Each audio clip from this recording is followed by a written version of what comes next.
Let's see how to configure bar chart. This element is used to display data in the form of rectangular vertical bars.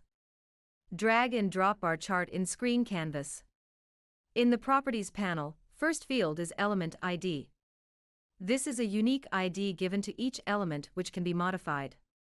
This ID will be used to identify the screen elements when used in other modules. You can adjust X-axis and Y-axis of bar chart using X and Y coordinate fields. You can modify the width and height of element by changing value in width and height field.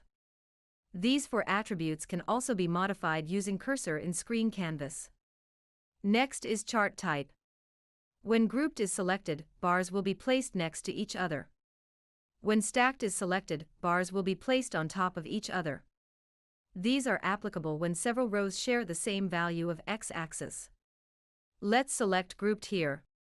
Under title field, you can provide a title to the bar chart based on what data you intend to display. This field will enable runtime data in deployed application to be refreshed every X minute that's entered here. Let's now map data to the bar chart. Under Data Source Table, select a relevant table from the list of all created tables. Choose a column based on what data you need to display in the X-axis of your bar chart. These two fields are related to X-axis. When you uncheck Show X-axis and its label will be removed. When you uncheck Show X-axis labels, X-axis will remain, but its label will be removed. Label angle is where you can provide an angle to the X-axis. This will not appear when you uncheck Show X-axis labels. This field will allow users to set minimum, maximum values to X-axis and also set interval between X-axis values for numeric data types. When you click on this checkbox, you will be able to enter the required values here. Choose a column based on what data you need to display in Y-axis of your bar chart under Y-axis. Click on bar color to choose a color from color palette. This color will be applied to the bars. You can provide thickness to the bar here by manually entering values. Here, you can select a function to be applied to the selected Y-axis column. If you select a numeric type column, you will also be able to apply sum, min, max and average functions. Under decimal precision, you can provide number of digits or decimal numbers after the whole number. Enabling thousand separator scales a number by multiples of 1000 and separates by comma. Here you can add values to the beginning of Y-axis value, and here you can add values to the end of Y-axis value. Click Add Column.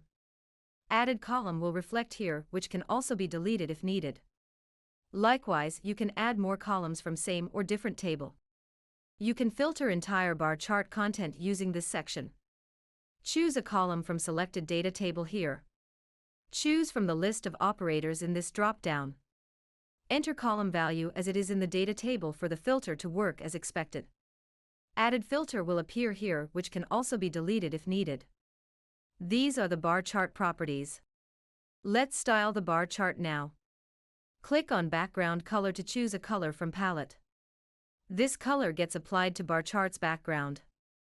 Under font family, you can choose a font to be applied to title and column labels. You can change title and column label font size by manually entering a value here.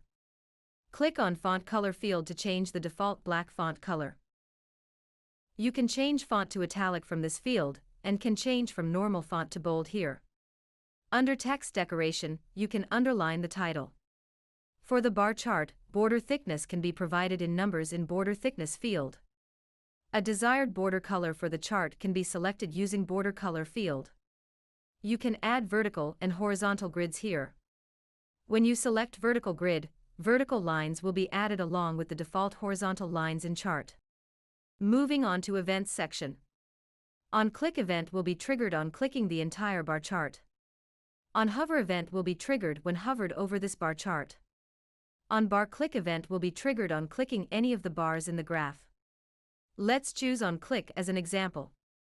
Choose an already created event that should be triggered under Select Event.